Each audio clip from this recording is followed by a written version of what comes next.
Hello, everybody. My name is Katie Halata, and I work at Macmillan Children's Publishing Group. I want to welcome you all to the MacKids Streaming Schoolhouse Science class. Thank you so much for joining us. We have two fabulous guest teachers with us today, Stacy McNulty and Lilly Williams. Stacy, give us a wave.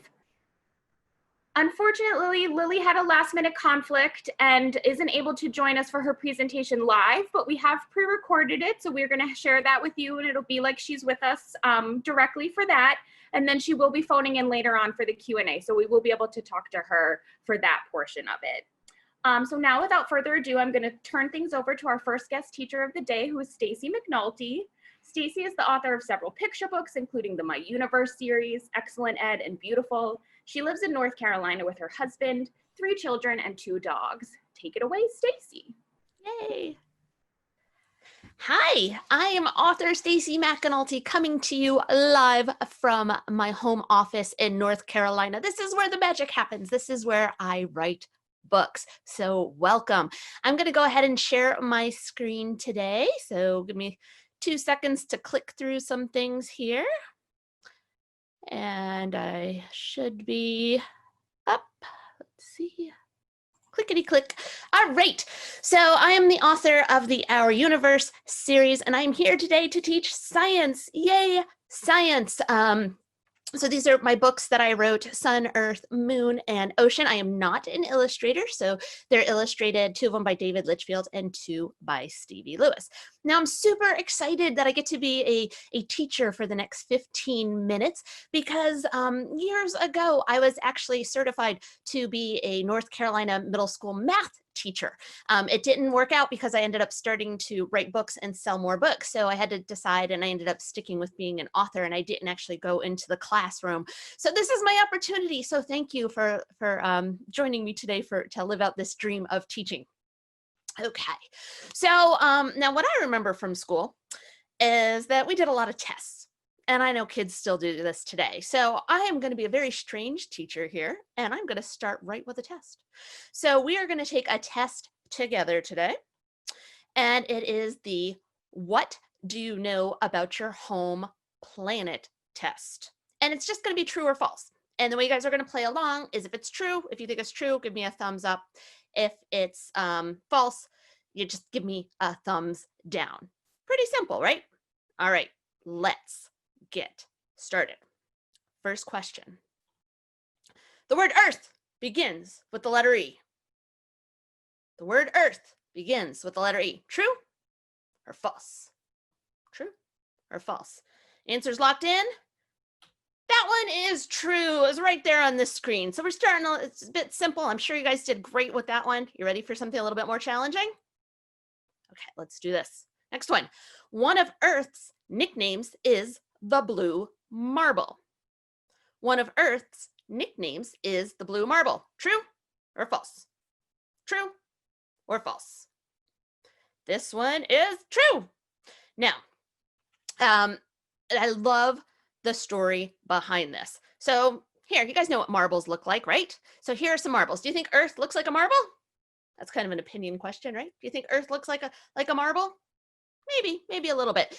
But the term, the blue marble, comes from this picture, this famous picture. So this picture is the first picture of the entire Earth taken by humans. This was taken in 1972 by the astronauts on Apollo 17.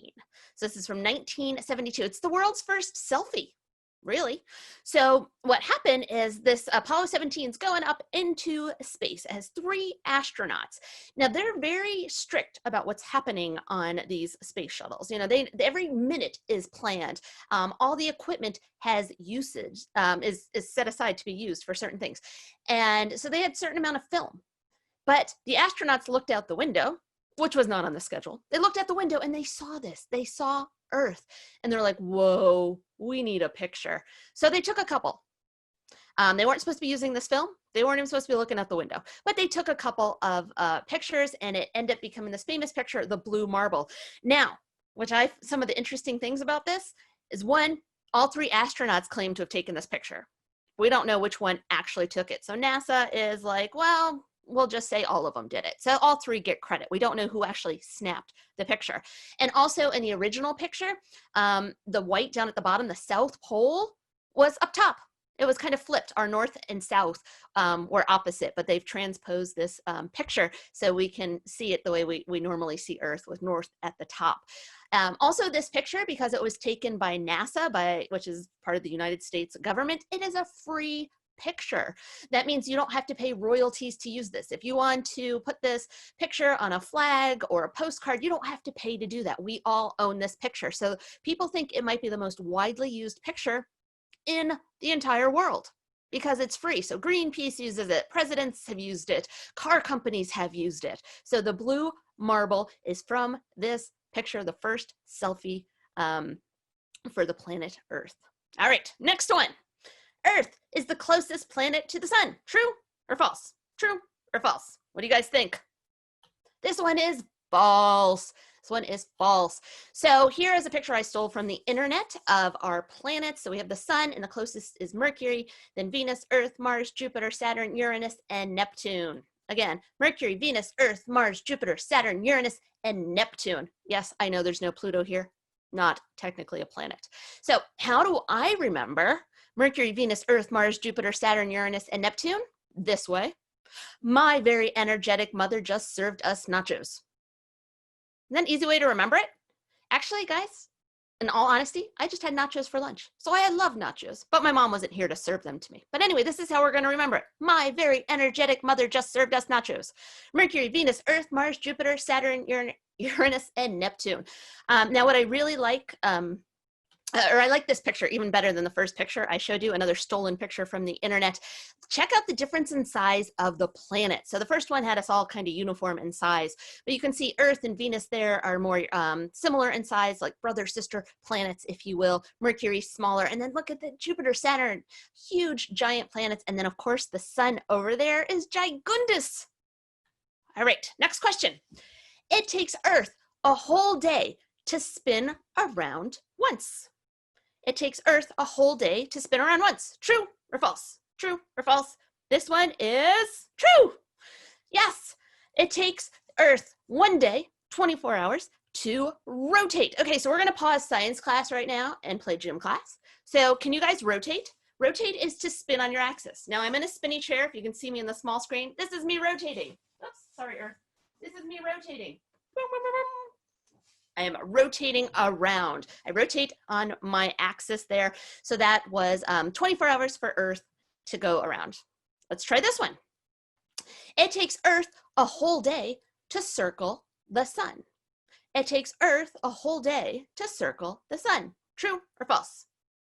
Lock in those answers. This one is false. That would be to revolve around the sun. So that's going around the sun, and that is going to take a year, 365 days. Now, each of our planets goes around the sun, and they have different lengths, how long it takes them to do it. So each planet basically has a different year. Some are shorter than Earth, and some are much, much, much longer. Next question. Lake Superior is an ocean found on Earth. Lake Superior is an ocean found on Earth. True or false?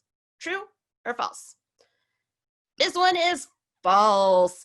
I threw in that lake there to kind of give you a hint. The oceans we have on Earth are Atlantic, Pacific, Indian, Arctic, and Southern. Now, this is another stolen picture from the internet where you see that star over there. That's where I live in North Carolina, right near the Atlantic Ocean. Across that Atlantic Ocean in Great Britain is David Litchfield, who illustrated Earth and Ocean. So he's across the ocean from me. And Stevie Lewis, who did Sun and Moon, is over closer to the Pacific Ocean. Now, if you look at this picture, guys, you'll notice that there is nothing really separating the Atlantic and the Southern and the Indian, and they all flow together. So it's truly one world, one ocean. And this picture is from the new book, Ocean. So this is David's picture, and you can see it is one world, one ocean. We're all in this together. Awesome picture right there. Okay, next one. At the center of Earth, you'll find chewy nougat, caramel, and peanuts. at the center of Earth, you'll find chewy nougat, caramel, and peanuts. True or false? True or false? Of course, this one is false. That would be describing a Snickers. Am I making you guys hungry? Is it snack time? It's always snack time at our house. What we would find in the center of Earth, if we could dig down deep, we have an inner core, which is mostly iron, an outer core, a mantle, which is kind of a liquidy rock, not quite, and then the crust. Now, everything we do happens on the crust, the ocean, the continents, that's all on the crust. And in this picture, it looks kind of thick to give an idea of where it exists, but really the crust of Earth is super thin. Think of it like the skin on an apple. It is very thin. It is not like, it's not that thick. So I think that's kind of interesting too. All right, next one. It takes the moon 27 days, 7 hours, 43 minutes, and 3 seconds to circle Earth. True or false? True or false? This one is true. So it takes the moon about 27.3 days. This is a picture from the book Moon to rotate on its axis and to revolve around Earth. So to do both that spin and to go around. Takes 27.3 days to do both. And what that means is that we always see the same face of the moon. Now they used to say the moon had a dark side because we only saw one side. We only saw the face of the moon. It does not have a dark side. The sun shines on all parts of moon. What is happening though is we don't see moon's backside. I like to joke and say we don't see moon's butt. We're never back there. We only see the face because she is rotating and revolving at the same rate. Super cool, isn't it? All right, last one. Humans always treat the Earth nicely. Humans always treat the Earth nicely. Now this one is kind of an opinion question, right? True or false? And I would say this one is false. This is my opinion. And I think that sometimes we could be nicer to Earth. And I'm wearing a shirt today that says there is no planet B. This is the only place in the universe we know we can live because of oxygen and water and food and all those things that we love, including books and ice cream. So this is a great planet for us. Okay, so I think maybe tonight you could talk about if there's ways that we could be nicer to Earth as you guys are talking with your families tonight. So I'll let you guys discuss that. So well done, give yourselves a round of applause. I didn't leave myself too much time, but what I want to do now is show you these facts in the book. So I've shown you, I knew some of these facts I had to learn and to look up before I could write the book. I did research. So I want to share the book with you now, and you can look for these facts. So I'm going to read this kind of fast, but I want to give you an idea. So those things that we just learned or went over in our test, you will see them in the book. So this is Earth. Here are the end pages. It's Earth, my first 4.54 billion years by Earth with Stacy McAnulty, illustrated by Earth and David Litchfield. Hi, my name is Earth. Some people call me Gaia, the blue marble, the world, Earth, third planet from the sun. You can call me Planet Awesome. My family is really big. I have 7 siblings in my solar system. I'm closest to Venus and Mars. Some used to say I have 8 siblings, but Pluto is more like the family pet. And then there are my cousins. My Milky Way family has billions of planets. Told you, big family. My favorite things to do are spinning. It takes me a whole day to go around once, and circling the sun. That takes me an entire year. My best friend is the moon. We hang out all the time, even when you can't see her. The moon needs 27 days, 7 hours, 43 minutes, and 12 seconds to go around me. I've timed her. I was born 4.54 billion years ago. I don't remember what it was like to be a baby. Who does? I've been told I was a hot mess, explosive, gassy, very cranky. Then I started to cool off and things got wet, really wet. It rained for thousands of years. I'm not kidding, thousands. I was soggy and lonely. A few islands popped up in my ocean, but no plants or animals. My islands must have been lonely too. They got together and made bigger islands called continents. I remember and Nuna and the ginormous Pangaea.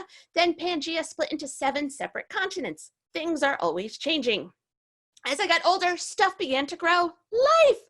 And this is a quick spread that shows when dinosaurs came about and plants and humans. And you can see humans are very much in the now. The time of the dinosaurs was one of my favorite. I mean, everyone loves dinosaurs. They lived with me for 175 million years until asteroid! It's not always easy being Earth, volcanic eruptions, ice ages, major collisions, but on the inside, I'm the same planet awesome. And again, we have our inner core, outer core, mantle, and crust. Humans have been super fun. No other species has ever been interested in learning about me. Other animals are nice, but they mostly eat and poop and never wonder about my amazing life. But sometimes humans forget to share and play nice and clean up after themselves. Still, I bet you humans will turn out to do great things. We love you, Earth. And then at the back, we have some even more information, some more sciencey information at the back you can take a look at. So fun stuff there. That's the end of the book. That's the end of my portion of the presentation. Again, right now we have sun, earth, moon, and ocean. And then, dun, dun, dun, dun, may I proudly present in February 2021, Mars will be joining our universe. So our universe is expanding, which it's doing in real life too. So very excited to share another book with you guys. So thanks for listening. And now I will hand it over. Thank you, Stacy. That was awesome. I'm happy to report that I was playing along at home and I did pretty well, though not 100%. So I've learned something as well, as I'm sure our young readers have. So now we're going to turn things over to Lily's presentation, her pre-recorded video. Before we start to play that for you guys, I'm just going to give a brief introduction of our second guest teacher, Lily Williams. Lily grew up in Northern California, where she received her BFA with high distinction from California College of the Arts. Lily seeks to inspire, change, engage audiences and educate readers of all ages with her artwork. Her work can be seen in films, books, and on the web. This is Lily's third picture book for children.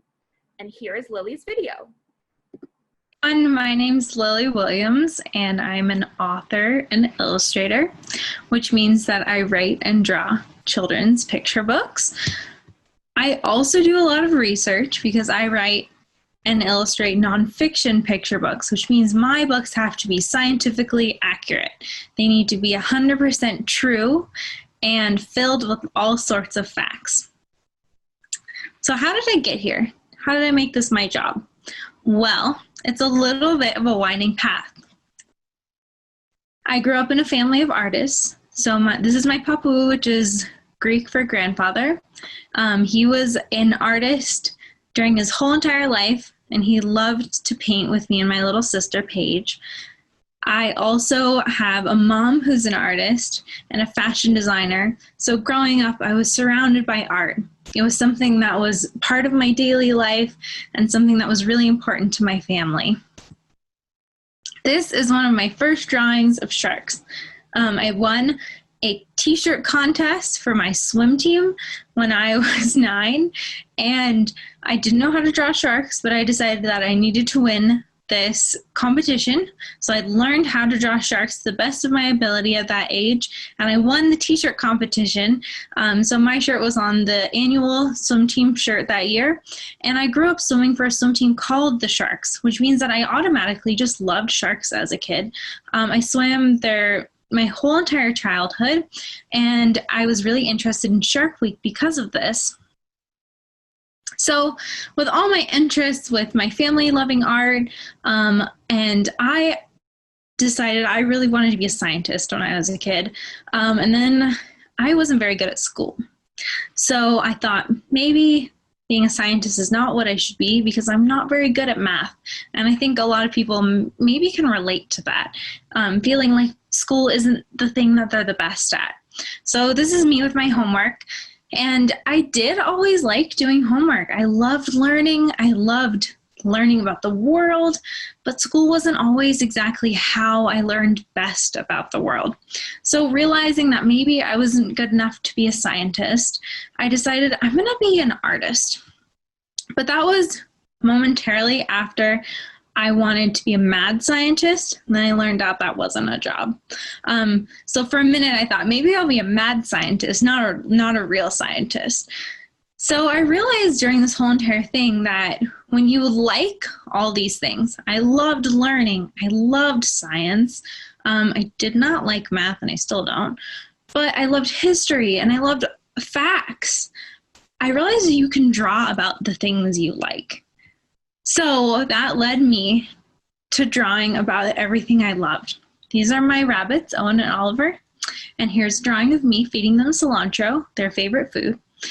And I have continued to do that through my illustration and author career.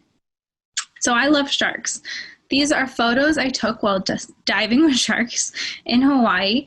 I dove with almost 30 sharks that day, and they were just in the water swimming peacefully, and I was swimming with them. And so I love sharks. They're my favorite animal from being on that swim team my whole entire childhood. So I decided I needed to do something to get people to care about sharks like I cared about sharks, because I learned that roughly 1/3 to 1/4 of shark species alive today are endangered. I know, that's not what we think about when we think about sharks. We think about sharks as being this big, scary thing, but sharks are actually, a lot of them are endangered, and we need to help them. So I thought, how do I get people to care about sharks like I care about sharks? Well, I realized the way to do it is if you explain to people what would happen to our world if this animal disappeared. It would show them how crucial sharks were, and it would show them the importance that sharks play in our world and how sharks can actually affect us on land. So I made these 3 infographics, which are informational graphics, and I put them on my blog, and they went viral. Everyone on the internet was looking at them and sharing them, and they landed on the screen of my editor at Macmillan Publishing, a publishing house in New York City. And I was all the way in San Francisco, across the country. And Emily gave me a call and said, "Hey, do you want to write a book about this?" And I had never even thought about that. I just wanted people to care about sharks. So I thought, okay, if I can write a book about this, then I can get people to care about sharks a lot, and I can get kids to care about sharks. And that's the most important thing to me, because if you grow up caring about something, you're going to grow up into an adult that cares about it for a long time. So I went back to work. I did even more research than I did for those 3 images, and then I wrote a whole entire book about sharks, which is called If Sharks Disappeared. And it took me 4 years from start to finish. Lots of rewriting, lots of reworking. I had to do many different versions of this book, and I had to do so much research, and I read all these really big scientific documents. And what I learned while doing that is that this whole entire process that I experienced my whole entire life of being an artist who wanted to make art about something that was about what I liked, but also about science and facts, was I could combine that. So here's an example of my art process. I start with a thumbnail, which is like this big. It's a really tiny drawing that I do with a sharp pencil. And then I send those to my editor, and she looks at them and she says, "Those look good," or "Those don't look good. Let's go back to the drawing board." But this is an approved thumbnail. And then I took it and made it larger, and I changed it a bit, and I made it a sketch. And then she approved that. And then I took it to color, and I made it a color sketch.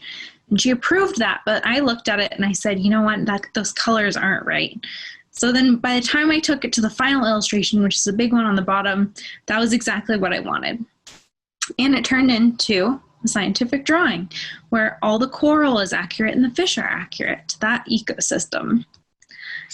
Something I love about doing science art and science writing is that I get to combine all these things I love. So this is a drawing of what would happen if sharks disappeared. The population of seals and sea lions and other pinnipeds could explode, and they would eventually eat too many of the fish. So there's all the sea lions, and then all the fish is gone. And once there weren't any fish left, they would starve and die out as well. And if the fish and pinnipeds disappeared, basically what is happening with the color change is that all the plankton, the phytoplankton and the zooplankton would grow out of control and change the color of the water. So it was fun to be able to draw the water changing. And while it's a simplistic version of a really complex topic, I made it so that someone like me, someone who struggled with science and someone who struggled with all these big concepts growing up, could read it and understand it. This is a drawing from If Polar Bears Disappeared, which is a sequel to If Sharks Disappeared. It's all about climate change. So it says, with many of the herbivores gone, non-apex predators such as the snowy owl and Arctic fox would be the next to lose their main food sources. Higher temperatures would also alter the reproductive patterns of insects, which could disrupt the migration and breeding patterns of northern birds who eat insects.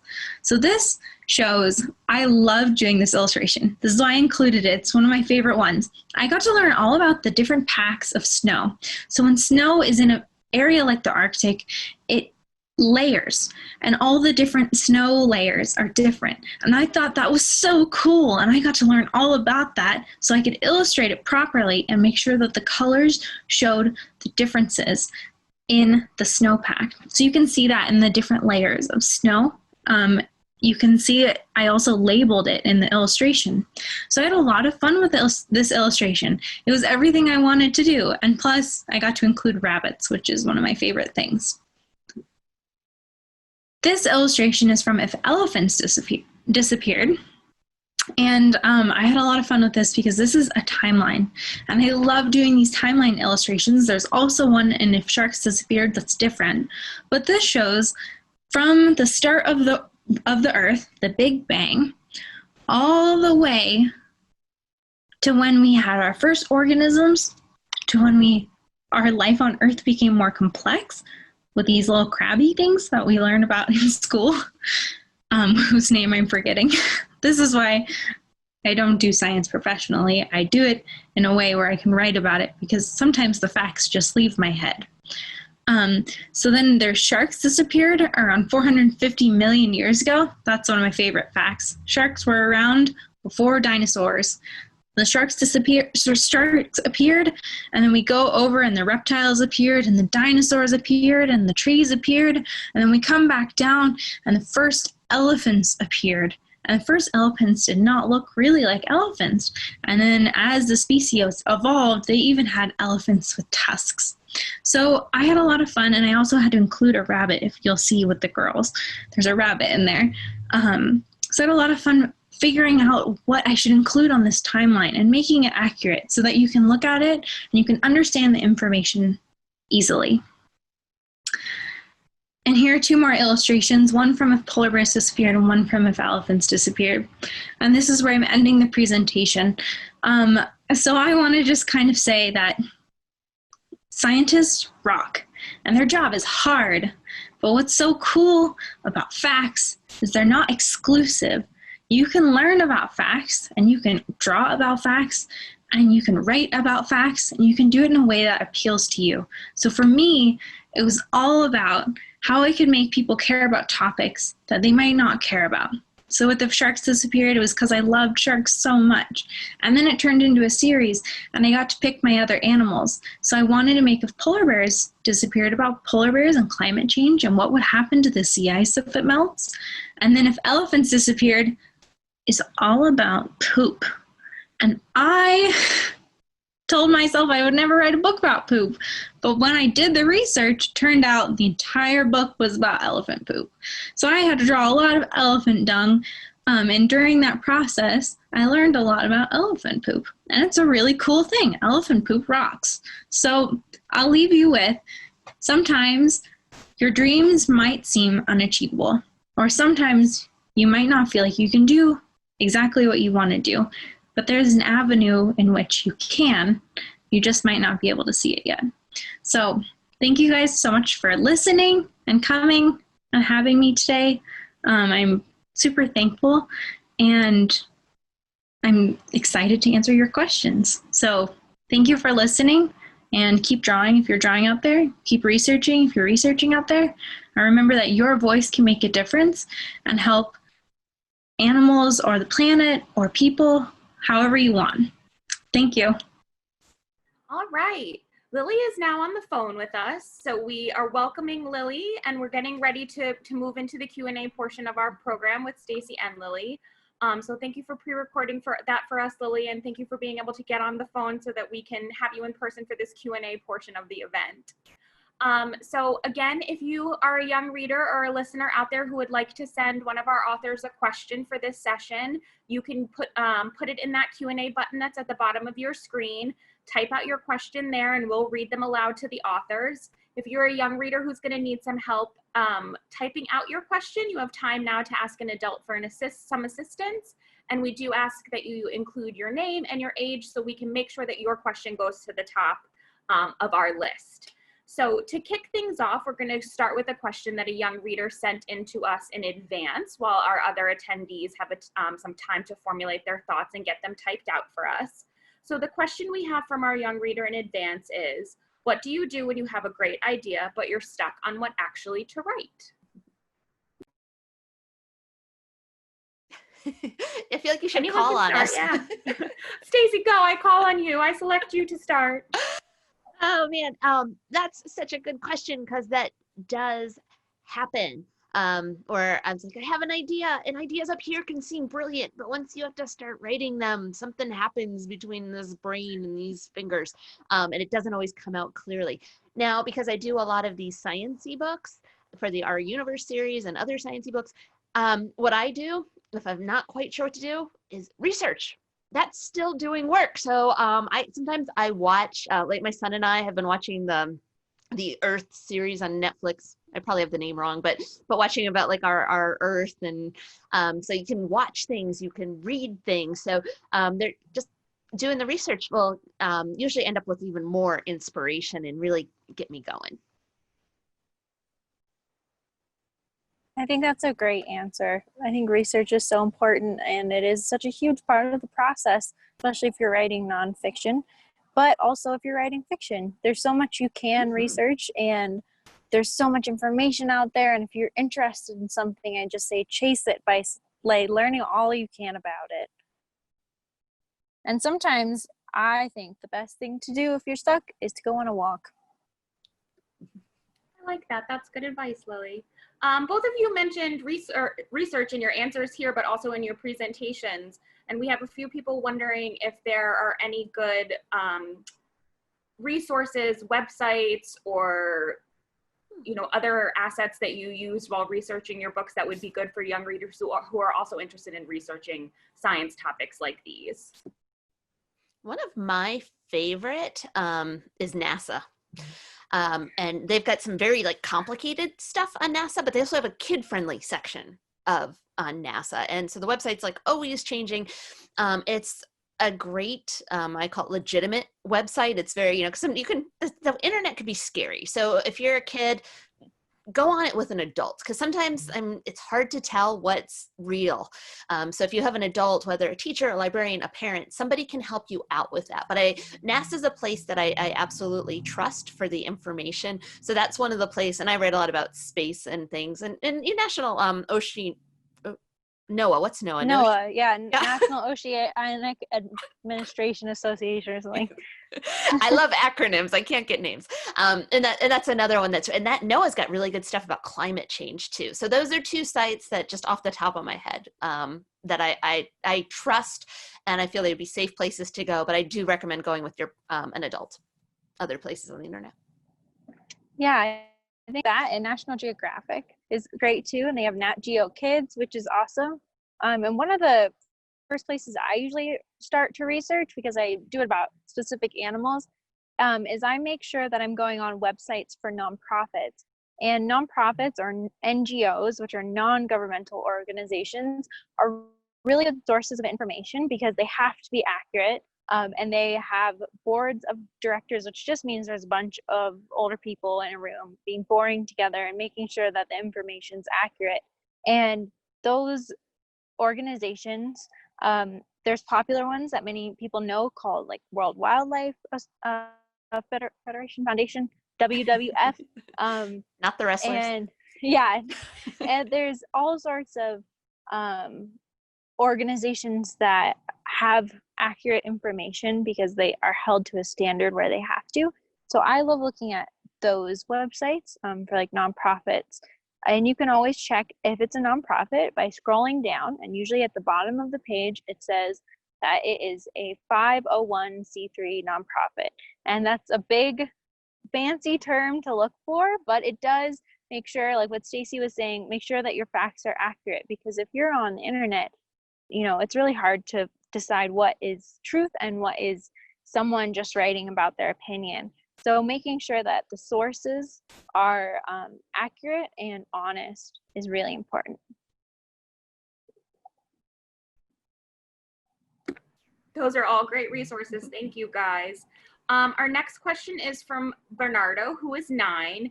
They would like to know, what is your favorite part of the writing process? Or Lily, for you to illustrating, if you have a favorite part of your creative process. You can start. I think illustrating for me, just because the research for my books, as you guys heard, are all about endangered species, and it's really hard to do that research. And I make sure that I'm wading through the hardest of the information so that what I give to you is less scary, and is presented in a way where there's lots of hope. And adults love to just suck the hope out of things. So I wade through all that information and I write it, and I don't always love that process. And I just kind of grit my teeth and get through it. But when I get to the art phase, I love it, because then I just get to draw the animals that I've researched all about and I've fallen in love with. My next book is If Bees Disappeared, and it comes out next spring. And I fell in love with bees, and now I love drawing them. And I do this thing that I call beeing, which is like birding, except you just go out and you search for bees.